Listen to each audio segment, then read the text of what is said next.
Charting on the NinjaTrader Desktop platform delivers all the advanced tools you'll need to analyze the markets and place orders. One of the key features is the integrated one-click order placement with drag and drop, cancel and replace, and advanced trade management like OCOs and trailing stops. Let's go ahead and launch a new chart from scratch. I'm going to minimize this particular chart. At the top of the control center is a menu system, and I'm going to click on New. A drop-down menu will appear. I can click on Chart, and it'll open up another dialog box. Upper left-hand side says Instrument. I'm going to go ahead and hit that drop-down menu and see what my pre-selects are. Alternatively, I could type right into the dialog box to add a different symbol that's not on this particular list, but I'm going to go ahead and click on E-mini S&P March 2025 contract, and it'll open up a property area that I could configure. Type of chart is default to day, and you'll see all the different time frames of chart options available. We're going to go ahead and just stick with date. Underneath it is the value 1. That means every candle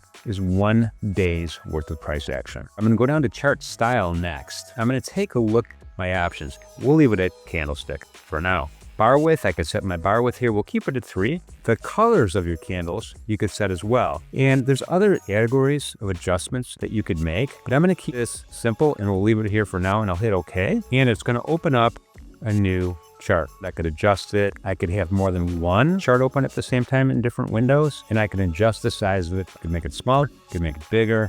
Now that my chart is launched, I could position it the way I'd like. I could move my mouse to the price axis, click on the price axis, and adjust the chart up or down. I could do the same thing on the time axis at the bottom, adjust the chart left or right. Finally, I could hold the control key down on my keyboard and move the chart any direction that I would like. The little arrow on the left-hand side will justify everything to the price axis. It really is that simple. Hope that helps.